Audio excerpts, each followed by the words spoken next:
back again. Another great episode at the Main Street Randyland YouTube channel. Hooray!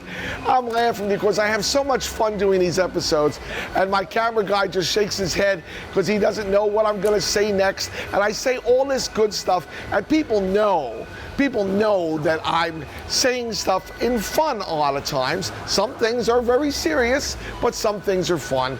And talk about fun, I'm over here at a really fun game. Now, everybody knows the bubble hockey, right? You know bubble hockey. Well, this is not bubble hockey. This is bubble basketball. Now, why would I not run bubble hockey in my arcade? Bubble hockey would get played a lot more than this bubble basketball would. But you need more room for bubble hockey because you pull the sticks out, you turn them, you know, and it's a little wider. You'd have to have more space for it, which I really don't have here. But I have the Czechs hockey, and I ran it when it was new. But I don't want to run it anymore. It's hanging on my ceiling over there at Randyland. Why is it hanging from your ceiling? That would make money in the arcade. Because I don't want to have to constantly fix it. Shocking, shocking. When it was new, and the plastics were all supple and vibrant, it still broke because plastic breaks. So you got these little hockey men in there, and some have short sticks, some have long sticks, and they go in different positions that are designed for it. So the ones with the long sticks particularly are more susceptible to getting broken because people are playing against each other, and they go against each other with the sticks. And instead of being nice with the game, they're going to keep forcing the sticks against each other until one of the sticks breaks off. And then guess who has to fix it? Well, now you have to have the man to replace it with, and there's different shapes men, and there's different colors. There's a red team, there's a blue team. So now you got to stock a full set of red men, a full set of blue men, a few extra of each color with the long stick because you know they're going to break. Now they break it. Now I got to have a special tool to get out those hex screws because they don't work with a regular screwdriver, to get the dome off of the thing. I get the dome off of the thing, and now I got to work. Well, guess what? It isn't easy to work on either. When you got one man you're working on, the whole ice doesn't come off. You're trying to work under it. And how is it held onto the gearbox? A round piece of plastic with a hole in it that you have to slide on top of the gearbox under the ice, and then you have to press the man down into that hole so that the plastic bites into the bottom of the man. Well, it works like crap. Sometimes they grab, sometimes they don't. Sometimes they don't break the man, but the little plastic tab loosens up and the man falls off from the thing. So you're constantly fixing it. And then to make it even worse, underneath it is a gearbox. Yes, so when you turn the handle, the man turns. Well, how come you turn the handle this way and the man turns that way? Because there's a gearbox that's with plastic gears. So break a gear. They didn't break even one time when I had it and it was new because they were new and supple. The machine is now from 1983, 82. So guess what? 40 years later, those plastic gears are gonna snap. Well, replace the gearboxes. Yes, there are people who have made aftermarket parts for it, and you can get new gearboxes. But how much do they cost? And you got to change them all. And guess what? By the time you're all done and you run the game for $1, then they'll say, oh, that's a whole $1. I don't want to play that. That's $1. I'll go out and buy $22 French fries instead. So it's just not worth it. So there's no Czechs bubble hockey. Instead, I have my Crown basketball bubble hockey. And this is actually a very fun game to play. It predates the Czechs hockey with the bubble, predates it. So they actually made a lot of these in different brands. This is made by Crown. Crown came from Japan. Crown was around in the early days when they made mechanical games. Crown Periscope game, Crown Bubble Basketball game. Whatever happened to Crown? Crown became TAITO. How about that? You've heard of TAITO, haven't you? And this was distributed by the Pacific Manufacturing Company from Japan. This is an oldie. This game was made in the 60s when TAITO was only becoming TAITO, but they were Crown first. And that's interesting. Most people don't know that, but Crown is the original. Now, the Crown basketball also was made by Midway Manufacturing. They made their version, and there was another one also. For the life of me, right off the top of my head, I can't remember the other name. And they're going to write this in the comments. Oh, no, I know the other one.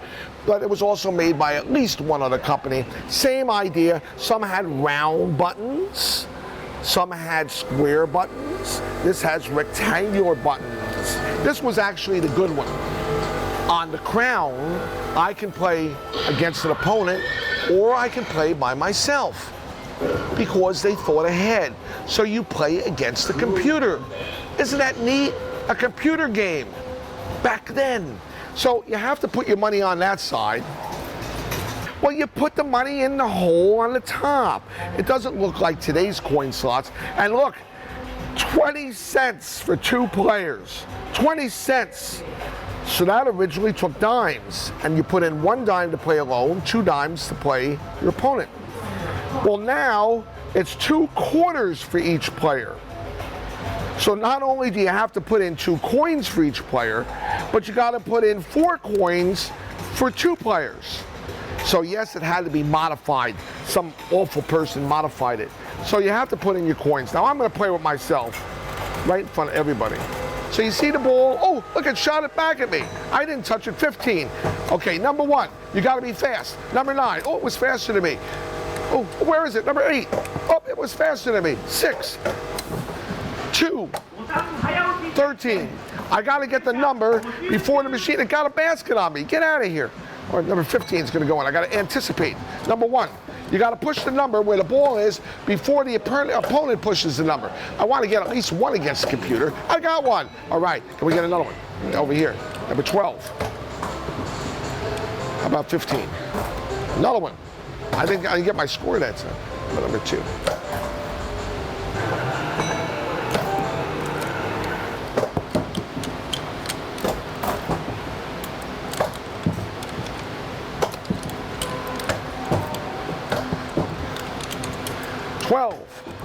Two, 12. Look at that shot all the way back here. Good. Oh, I'm out of time. Game over. Well, the Crown basketball, you have to push the numbers, okay? And each hole has 2 numbers, a red number and a blue number. So I'm the red side, that's the blue side. If I was playing against somebody else, the computer wouldn't be shooting back at me, you would be shooting back at me. So whoever pushes the number first for the hole will shoot in that direction. Now you'll notice how cleverly they put the numbers facing the person so you can see the number right side up.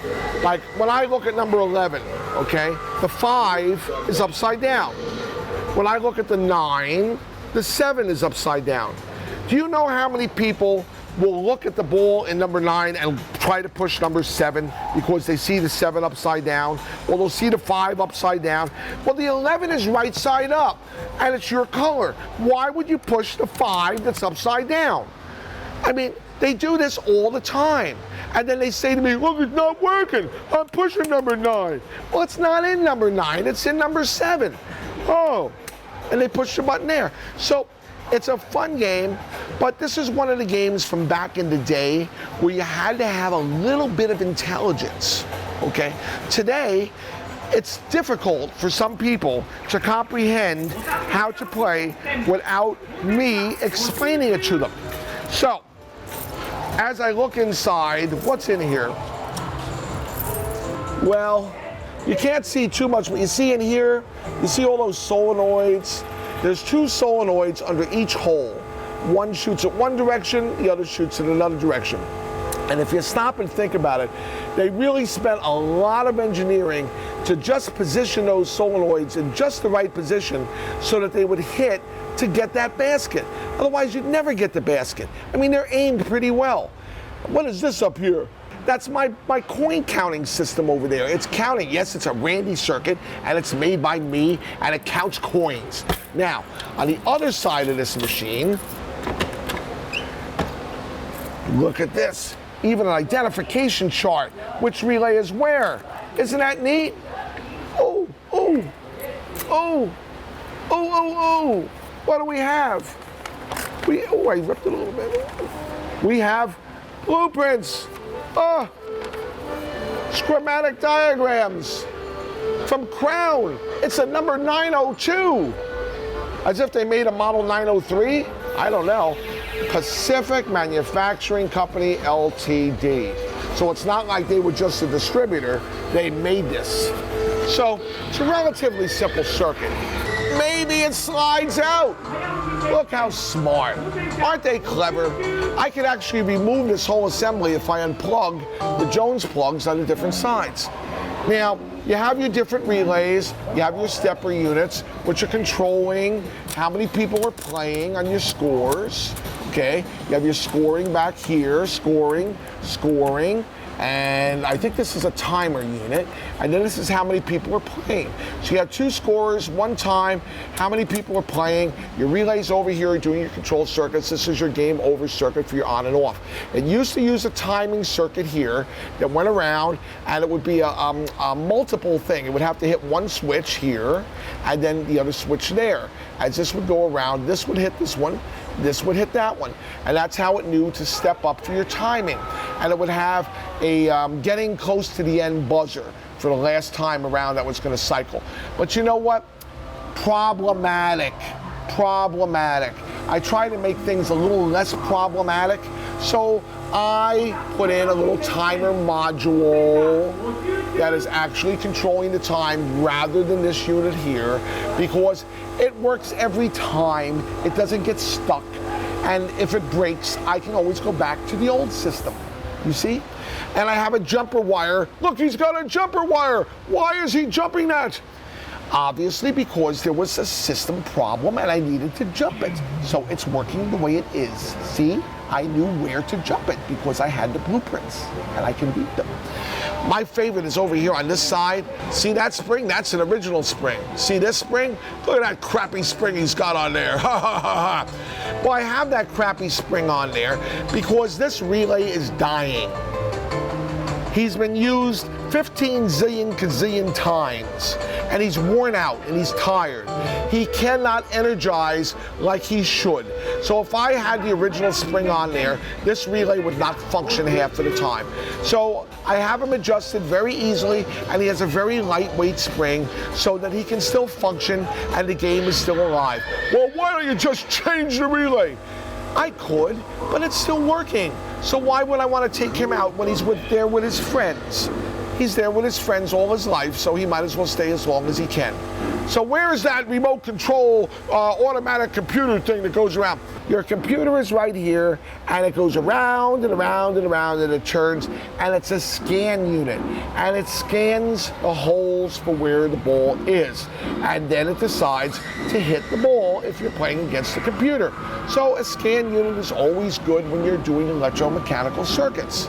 We have, look at this, cut wires. That's outrageous. Look, cut wires. Well, what is that? Look, there's a hole. Ah! Well, that used to have a starter, and that's a ballast, and this used to run the fluorescent light that would be by the goal. But I put an LED one in. That LED bulb has worked now for 3 or 4 years. It doesn't go out easily. I don't have to change starters. The ballast doesn't wear out. So each one on each side has an LED. How about that? So it keeps it lit. Now, one thing I feel bad about is this, my bubble is cracked. Now, this happens on a lot of the old bubble games, and that's usually the end of their life when they break the bubble. Usually some big jerk pounds rubs on the bubble and it busts. So when I got this, it had a crack, and I sealed the crack. I heated it closed and filled it with silicone, put some tape on the outside to protect it, which is wearing off, and it's been very, very sturdy, and it has been hit a few times. This machine came from Playland in North Lavalette, where I learned to play games on Bryn Mawr Avenue and North 35. And Freddie Scarpa was the owner of Playland, and I played this very machine in the 60s in Playland. And David Scarpa sold me the game along with some other things that he had in the garage, still from Playland, not too many years ago, maybe 15 years ago or so. He was living up in Toms River, and I went up there, we had a nice chat, and I bought a few things that were remaining. I bought a jukebox, I bought the Crown the Crown bubble basketball. He gave me some parts from the old photo booth, the flash unit, and he gave me some change belts that they used to wear in Playland. Not like this, these are different. They were green and they had like a web belt. And really nice, great memories. Thanks, David, I really appreciate it.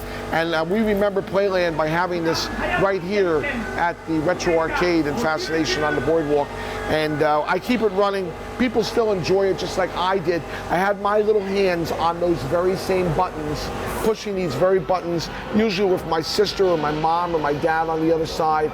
And we had so much fun playing these games. Such a memory that created me who I am today, because those founding beginning memories are what starts it. And I was a little kid playing there, probably standing on a little, wooden box so I could reach up high enough to see it. This is one of the games that I played. It's a very special game.